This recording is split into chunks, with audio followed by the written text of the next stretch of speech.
মাটির সঙ্গে রাফাকে মিশিয়ে ফেলেছে ইসরায়েল।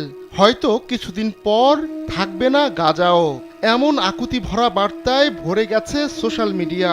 ইসরায়েলি নির্মমতার যে চিত্র ও ভিডিও বা ঘটনা প্রকাশ্যে আসছে, তারপর কোনো সুস্থ স্বাভাবিক মানুষের পক্ষে এমন কিছু মেনে নেওয়া সম্ভব নয়। কিন্তু ঘরের কোণে এমনভাবে মুসলিমদের নিশ্চিহ্ন করতে দেখেও আরব দেশগুলো নিশ্চুপ। সবার এমন বেঈমানি দেখে এখন আল্লাহর সাহায্য চাইছে গাজাবাসী।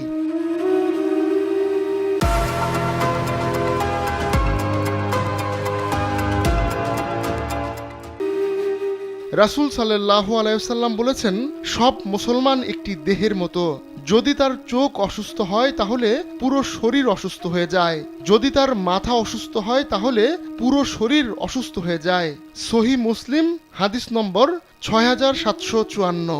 কিন্তু গাজার মুসলিমরা বোধহয় ভিন গ্রহের কেউ, তাই তাদের দেহে আঘাত লাগলেও সবাই সাইডলাইন থেকে দেখছে। বাঁচার নেই কোনো রাস্তা। অবরুদ্ধ গাজায় তাই হয় তিলে তিলে, নয় বোমা মেরে হত্যা করা হচ্ছে তাদের।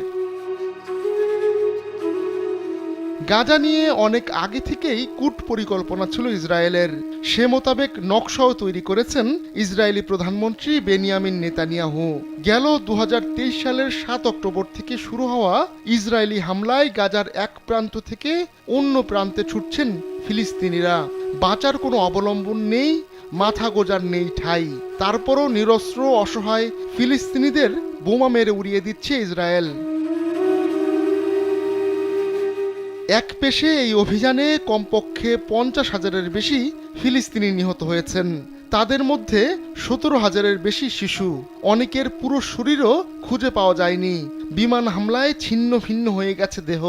আবার সম্প্রতি মেডিকেল কর্মীদের লক্ষ্য করে ইসরায়েলের পরিকল্পিত হামলার বিভিন্ন খবরও প্রকাশ্যে আসছে।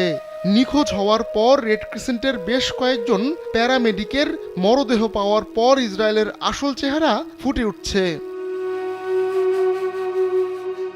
বিশ্বে প্রায় 200 কোটি মুসলিম থাকলেও গাজা এখন ধ্বংসস্তূপ।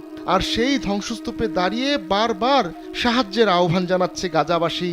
কিন্তু সৌদি আরব সহ মধ্যপ্রাচ্যের অন্য দেশগুলো ডুবেছে বিলাসিতার সমুদ্রে। পশ্চিমাদের ধ্যান ধারণা আর আমোদে ডুবে থাকা এই আরব শেখরা আমেরিকার আনুকূল্য চান। নতুন নতুন মারণাস্ত্র কিনে প্রতিবেশীদের মাত দিতে চান। কিন্তু গাজার জন্য সামান্যতম সহানুভূতিও নেই তাদের। আহমদুল্লাহ শিকদার, কালবেলা।